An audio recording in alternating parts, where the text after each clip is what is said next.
Blaf, bonjour à tous. J'espère que vous êtes au top, mes frères et sœurs. J'espère que la communauté va bien. J'espère que partout, quel que soit le pays où vous êtes, hein, Afrique, Caraïbes, j'espère que vous êtes au top. On continue à étudier la mentalité et le comportement de nos compatriotes. Aujourd'hui, on va parler d'Anna Kamura. Alors, j'en ai déjà parlé, bon, c'est un peu passé hein, ce que je vous dis, mais je suis tombé sur je suis retombé sur une vidéo, j'en avais déjà parlé de Francky Vincent qui descend à Nakamura parce que, vous savez, pour les Jeux Olympiques, c'est elle qui a été choisie, donc ça date, hein, ce que je dis, hein.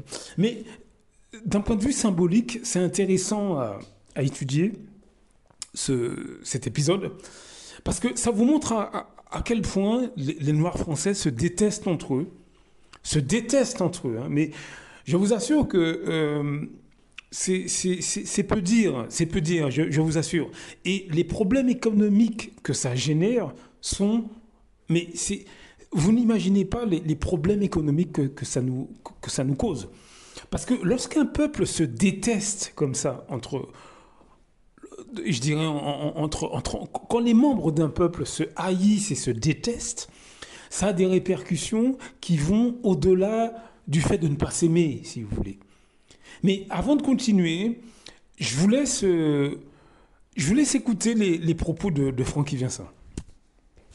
Ara Nakamura, Edith Piaf, par rapport à un tel événement. Donc à ce moment-là, Francky Vincent chantant Vas-y les Jeux Olympiques, c'est bon, ça le ferait alors. Pour vous, ouais. Ben oui. Ça vous choque qu'elle soit, Ah, je trouve ça très choquant.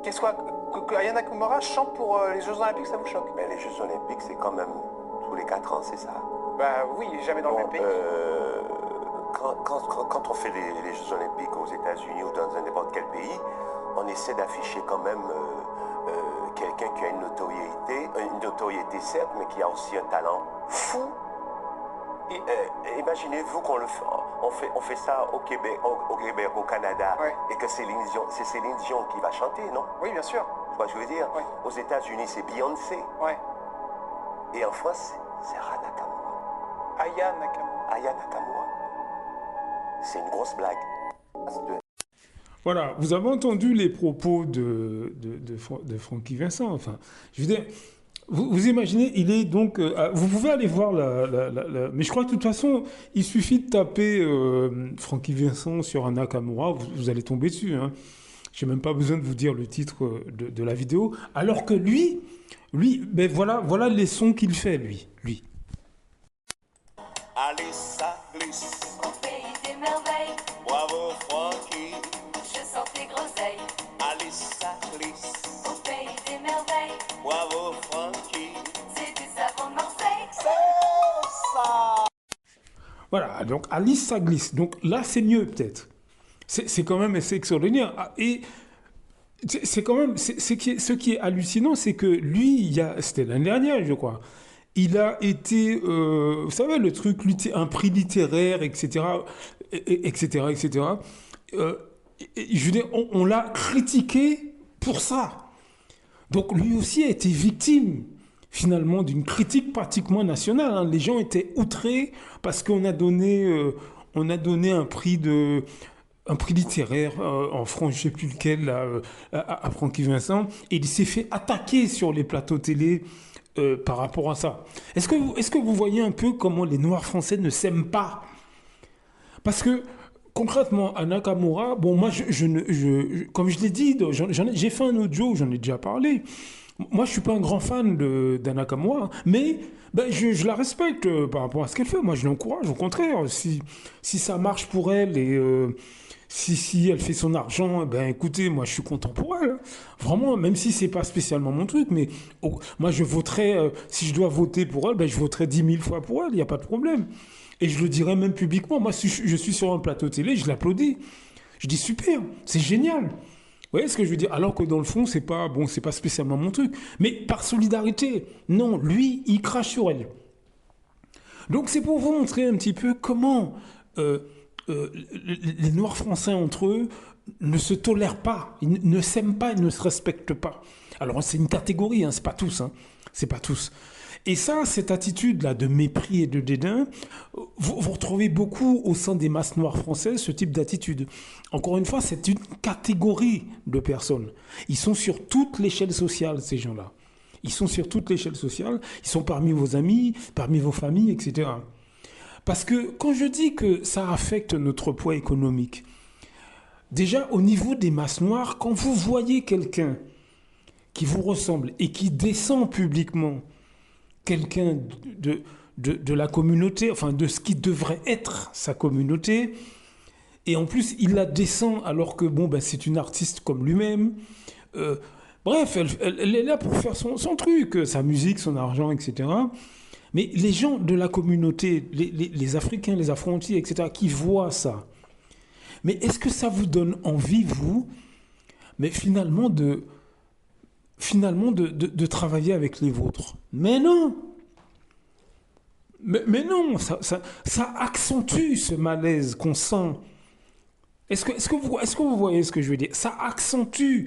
Je ne dis pas que les autres peuples n'ont pas de problème entre eux. C'est pas ce que je suis en train de dire. Je ne suis pas en train de dire que les Indiens en Angleterre n'ont pas de problème entre eux. Les Chinois, je ne sais pas où, en Australie, n'ont pas de problème entre eux. C'est pas ce que je suis en train de dire. Mais ce que je veux dire, c'est pourquoi en rajouter? Pourquoi en rajouter? Parce que nos jeunes, ils voient ces comportements-là. Si vous additionnez ça à l'image négative qu'on a dans les médias, si vous ajoutez ça à notre manque de poids économique, à notre manque de représentation, mais ça fait beaucoup de choses. Vous voyez ce que je veux dire? Heureusement, là, en 2025, il y a le capitaine Traoré qui donne une autre image. Et puis, les chefs d'État des pays de l'AES qui donnent une autre image, heureusement. Mais pendant des décennies, l'image qu'on avait, mais c'est très mauvais, les clips vidéo de rap, où c'est les armes, les filles nues, la drogue, c'est ça qui a été valorisé dans ce... C'est ça qui a été valorisé dans ces vidéos, dans ces trucs-là. C'est ça qui a été valorisé. Est-ce que vous voyez ce que je veux dire?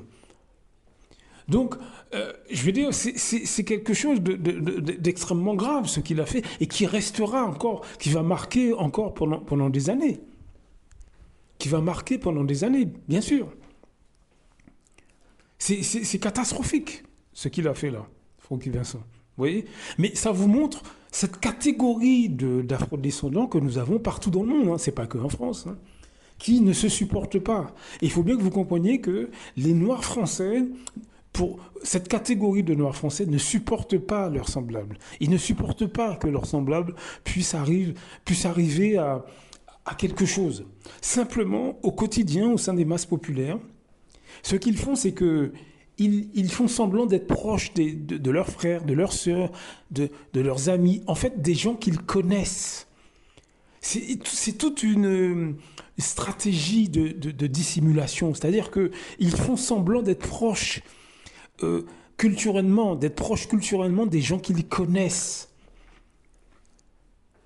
En réalité, il y a beaucoup de jalousie, même vis-à-vis des gens qu'ils connaissent sur un plan personnel, famille, amis, il y a toujours une jalousie. Comme je l'ai déjà dit, ils utilisent des micro-agressions. Mais vous qui êtes à l'extérieur de la famille, vous avez l'impression qu'ils forment un tout avec leur famille. Mais c'est pas ça. Donc, ils donnent une espèce d'image aux membres de la famille qu'ils sont avec eux, etc. Alors que j'en ai déjà parlé, beaucoup pratiquent des micro-agressions contre un membre de la famille, mépris, le rabaisse, etc., à son insu pratiquement. Mais par contre, ils sont beaucoup plus directs avec ceux qu'ils ne connaissent pas sur un plan personnel. C'est-à-dire que quand ils sont dans les rues, à ce moment-là, beaucoup de Noirs français regardent leurs semblables avec mépris, dédain, méfiance, condescendance. Et ça, il suffit de les observer. Hein.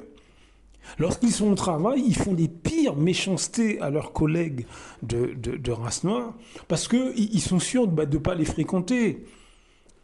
Ils n'invitent pas leurs collègues chez eux d'une manière générale. Est-ce que vous voyez ce que je veux dire? Donc c'est ce comportement en zigzag de faux semblants, d'hypocrisie, de double visage, etc., ça affecte notre capacité à travailler ensemble. Encore une fois, c'est une maladie mentale, hein, c'est un trouble du comportement. Hein. C'est un trouble du comportement. J'en ai déjà parlé. Allez voir Madame Aberlinda Lopez ou écoutez sur la chaîne Black Spirit, elle a fait une émission qui date hein, maintenant, mais qui est magnifique, ou écoutez Madame Eugénie Dossakenom. Eugénie Dossakenom. Trouvez les vidéos de Madame Eugénie Dossakenom. Allez voir, c'est magistral ce que ces femmes expliquent. Donc psychologues et psychiatres, je crois, de leur pratique. Donc c'est vraiment intéressant. Mais il faut que vous compreniez que les problèmes que nous rencontrons dans les pays du monde sont liés à des comportements comme ça. C'est notre incapacité à s'apprécier, à faire preuve d'empathie les uns vis-à-vis des autres. Et c'est comme ça que depuis des générations et des générations, les autres profitent de nous. Les autres profitent de nous. Économiquement, politiquement, etc., etc. Blaf! À très bientôt.